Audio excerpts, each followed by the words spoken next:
This political holy with the human blood has to end.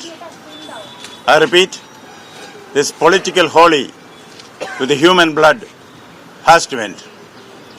To begin with, let me make my position very clear.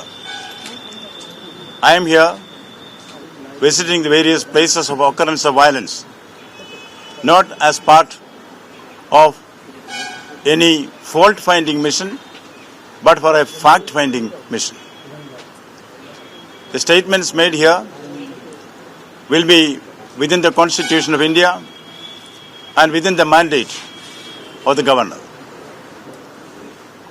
Let me make it very clear that under the Constitution, my constitutional colleagues have every right to exercise their duties freely and frankly, fearlessly, and Governor will not interfere in their turf.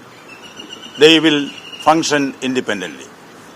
Having said this, I would like to make it very clear. My visit to the field has convinced me that there is violence in certain pockets in West Bengal.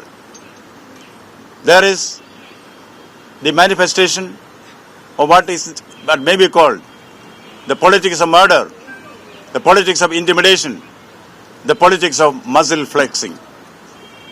Who is responsible for this is not my priority now. My priority is the fact that violence exists.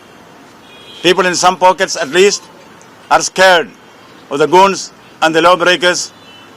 That is a fact which has to be addressed. What did I see? I saw murder. I saw intimidation.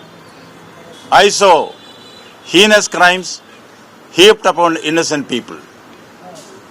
This is in certain pockets which I visited. To be specific, I went, yes, this is Basanti, Canning, Bangar, Kuch Bihar, Dinghata, Sitai, Siliguri, then Darjeeling and Kalimpong I visited. In Kalimpong, there is a place which once was notorious for violence. Now for the last so many years, violence has been curbed there. I wanted to study that model, how that could be brought about. Then of course, as a part of the visit to the field, basically for communication with the common man, I could also visit Diolo, then Mala Bazar, Mission Hospital, Dinghata Hospital, PK Shah Hospital. These three hospitals, I went and visited persons who were injured and also made arrangements for the medical treatment and tried to do some confidence building among the poor people.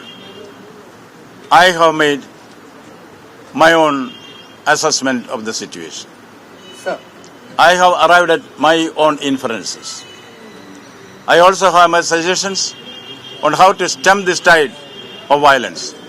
You know, the fire has been set. We should see that the fire does not escalate. The fire does not spread. We have to douse the fire. That is possible. The fire of violence. How is it possible? It is possible in many ways.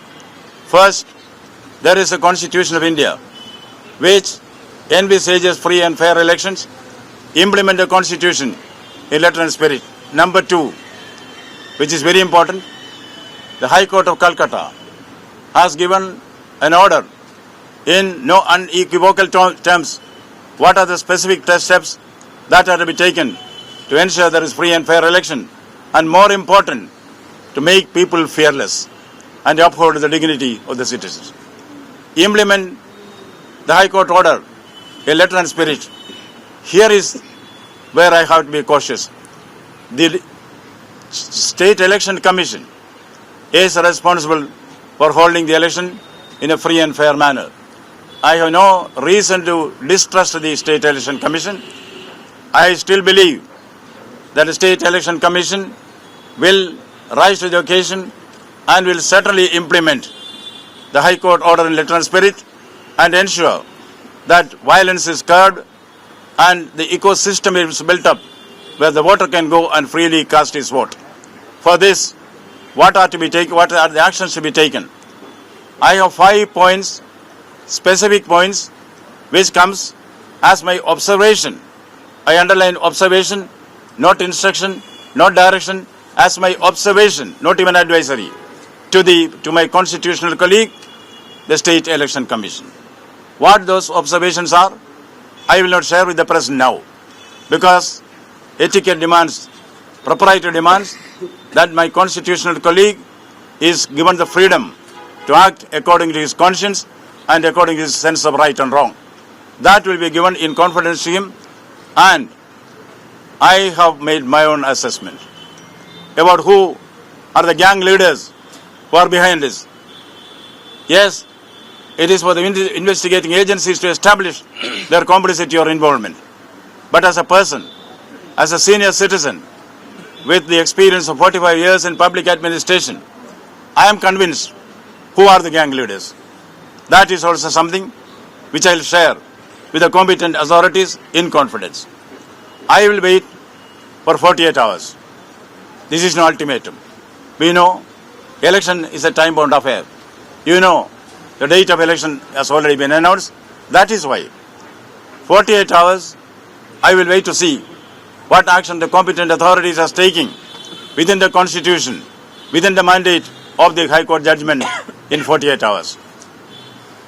Based on the quality of the decision making, I will give my report card to my masters, that is the people of Bengal. I have a commitment to them. This commitment stems from the Constitution. It is under the Constitution that the governor has been appointed. Who framed the Constitution? The Constitution was framed by we, the people of India, who gave this to ourselves.